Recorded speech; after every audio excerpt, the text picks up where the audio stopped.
That was my party pooper. I can't. We should have brought the actual celebrations. Francis, what happened? 200,000 subscribers. Thank you guys so much. I'm going to take my glasses off like this and I'm going to put them right back on because, what was that, Bart? Was that a woo in the back? Woo! Throw the paper. Drop the mic. Everything else that makes a statement. 200,000 subs. It's been a journey. Of course, we got to owe a lot of it to the originator of the channel, Ricky Strom, who we wanted to... The OG? The OG.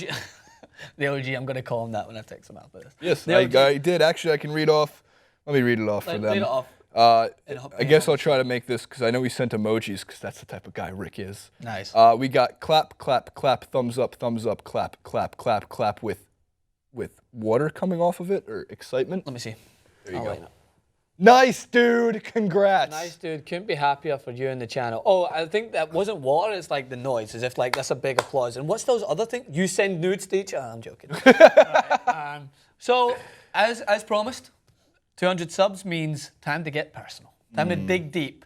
But underneath that Swansea jersey, there's a lot of things that's going on. Don't lift it up. Don't lift it up. There's a lot of hair. So we have a Q&A, which we promised. We've been collecting a lot of your questions that you guys have been sending to us through Twitter, YouTube, Facebook.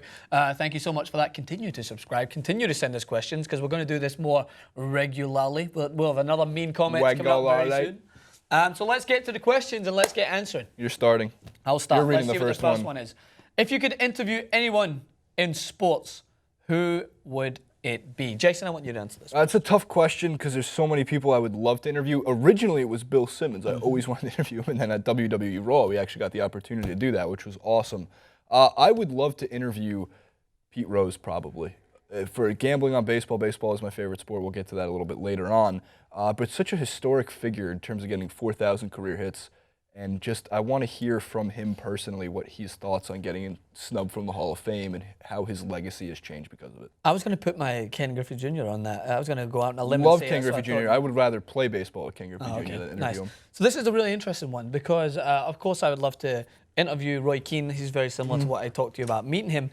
But I would love the opportunity right now to rip apart Sepp Blatter. Oh. You know what I mean? I would in an interview? In an interview. So, like, I would love to play the whole trick that guy did on the Robert Downey Jr. thing, where he went promote the movie, and he was scummy about it. Like, he was kind of scummy, and he like started asking him deep questions when he was supposed to be promoting the Avengers. But I'd come in, maybe a biography for Sepp. Yeah, Sepp, it's a great journey where you've went. I see the movie made a lot of money. Well done.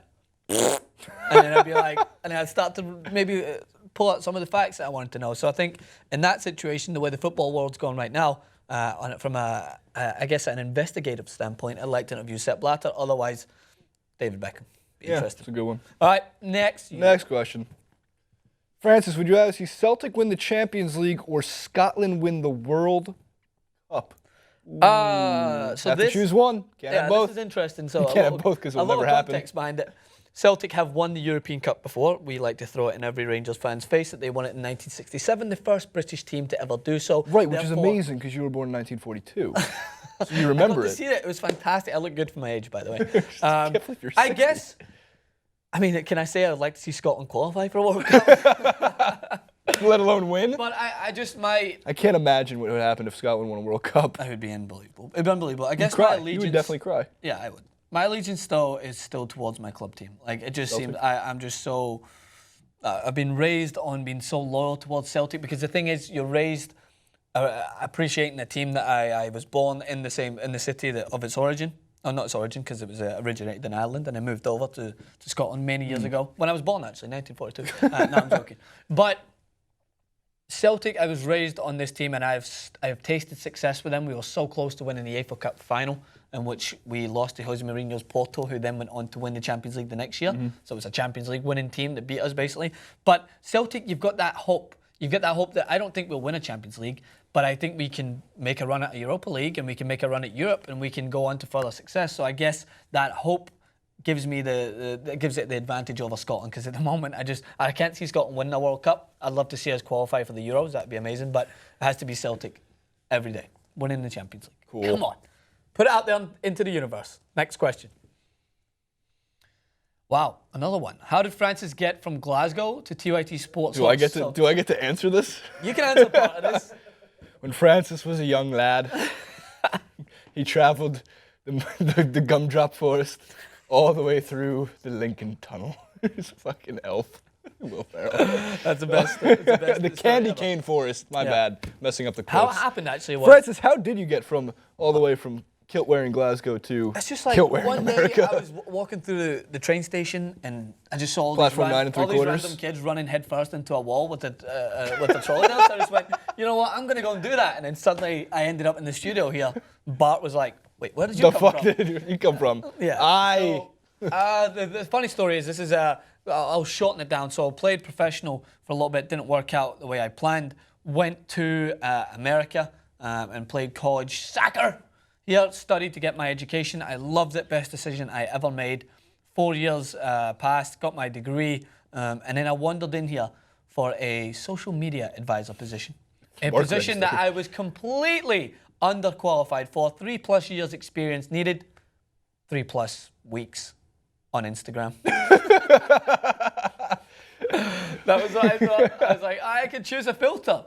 I'm in the door. So I came in, and I believe it went like this, because I get an email the next day saying, we got a guy in here who was super underqualified for the position, but he plays football or soccer. Do you need a World Cup guy? Yeah. Yes, and that was when I do. It was literally fate. We came into the situation. Call me sir in an email. That was the worst part of it. Jason sends me a message saying all these stories I had to try out for. Kevin Durant, U.S. men's national team, bunch of them. And I'm forgetting a few of the other ones. Great. It would be great to meet you, sir. I thought this was like some 40+, 50-year-old producer. I walked in and the guy's like 12, just fresh out of high school. 14. I'm 14. He's like that to me. He's like, right, good. Can you get this back to me so I can finish my homework before I go in? And you're like, okay, mate. I was like, okay. So congrats. I'm graduating too. And we're best friends forever. That's a later question. And then, so that's how it went on. We did the World Cup. We blew through ratings. We covered, what, 67 of the 79 games? We missed a handful of games. We were here every single day, and it was noticed. By the way, commenters, we missed a handful of games. I think we got like an 88% on covering recaps of almost every game, and there was still people like, you didn't cover Turkey versus Portugal. How do you miss that game? Turkey were never in the World Cup. I know, but we were shooting like 7 clips. Yeah, it was crazy. We did a lot outside with a camera. Yeah, it was. We were Cenk outside, would walk by and be like, "What are you guys doing on the roof?" At one point, wherever we could film, we were there. We didn't have the luxury of the studio time we have now, but it was phenomenal. We went through the ratings. They seen the chemistry on the side. Did some more things for TYT, and finally they're like, "Okay, time to get this guy in." And a visa later, I'm here, and we'll be here for many years to come at TYT. We didn't have to get married. We didn't have to get married, which was an option, by the way. Next question.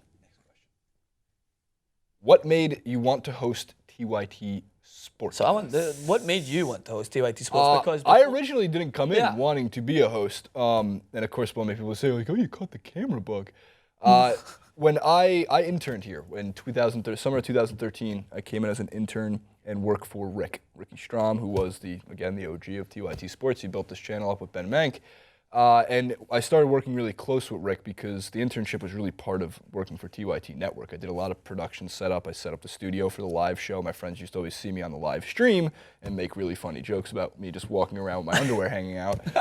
Because if you think I have no style now, go back 2 years and you'll see what really went on in my wardrobe. But worked really close with Rick, started like producing and sending him stories and kept in really close contact with him over the course of that year when I went back for my senior year at the University of Rhode Island.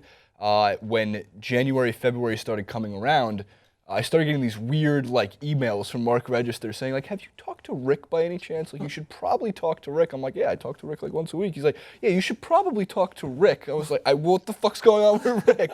It turns out Rick was at that point gearing up to make a big transition over to Chicago for 120 Sports, and he needed somebody to replace him. And I was his only candidate. I was his only choice. So thanks to Rick and thanks to Mark, they got me in the door here as the producer and showrunner for the channel, later joined by Francis and Dan not too long after that. And then after a while of producing the show, about 3-4 months, I did one clip. I did the NBA draft outside and I did a recap of it. And Francis and Hassan Brotip both said, you kind of have a knack for this. You can probably get away with it. You should start working on it. It would be great.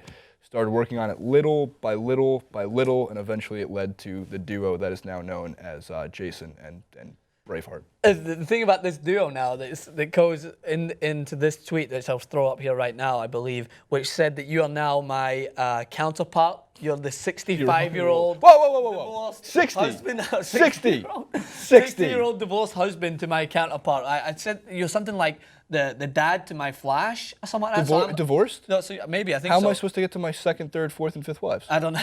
I have no idea. So you're apparently the dad to my Flash. I get called the Flash. That's a compliment. I'll take that. Like from Ted. So and then now in amongst all the transitions, I guess this has been the best. I think TYT. No offense, Rick, but he'll agree. This has been the best that TYTSports has been because we've consistent hosts. You guys can grow with us and know what all the shit we get up to. A lot of that was built off Rick's model. Yeah. I mean, he found a way to make it work. We can't use highlights. You guys know that. We can't use certain things that the big players in this industry, ESPN, CBS Sports, Fox Sports, The Guardian, Sky Sport, all those guys get to use, yet you still come back because you want to hear us talk about it, and that's why we are here. Yeah.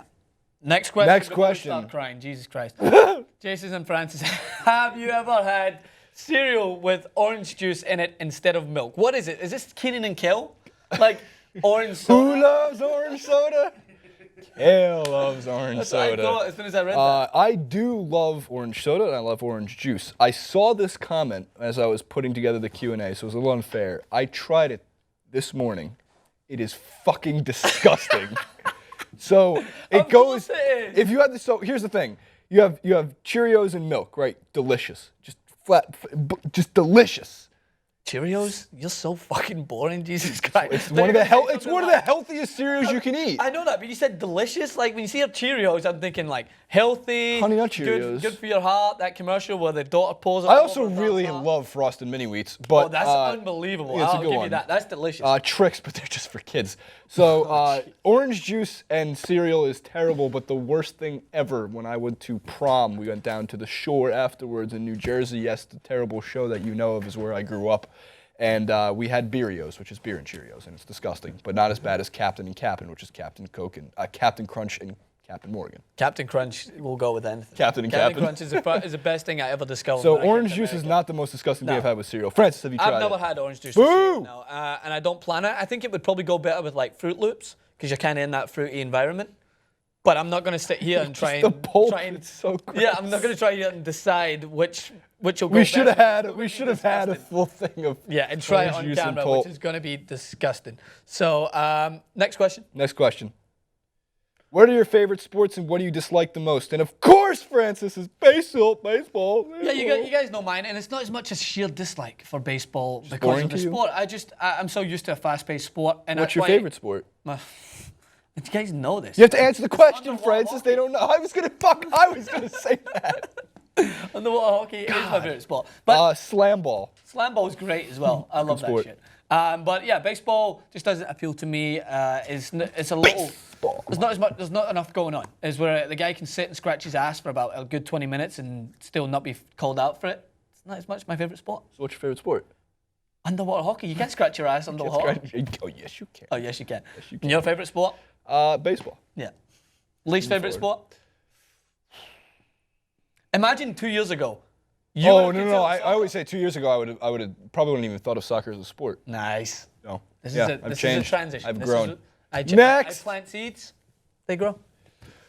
Who would you each pick in a TYT five-a-side football? Obviously, I don't think it's obviously, and you spelled obviously wrong. Take turns like it's a real pickup. Either he did or you did. No. So here's the thing: I copy and paste all comments into it. Nice. So if you fucked up the grammar, that's on you. All right. So a little thing about five-a-side. There's not enough of it here in the US. This is something in the UK that people play non-stop. You have little power leagues, five-a-side. It's unbelievable. Goals are small, probably in like a boxed turf field outside.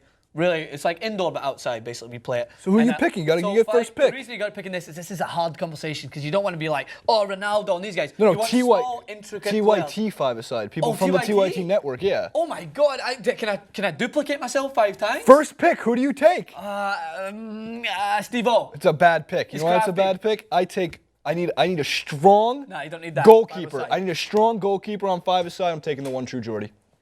Oh yeah, you can get the one true Geordie. Well, of course I can get the one true Geordie. He's part of TYT in a way. He's been on clips. Second pick, go. All right, Drew. Drew Carter? Yeah, that's a good big, pick. Get a step in the back, he can just beast his way around. That's my 2. It's a good pick. Number 3, this is my, yeah. So you're included, so you only choose 4. I can only choose 4. So for my next pick, I am going to take, oh shit, this is really difficult. Let's go with Hassan Piquer. Yeah. Bro tip, I'm just building a wall of Monstars on my team. Monstars your team. All right, for me, I'm going to go with Hannah.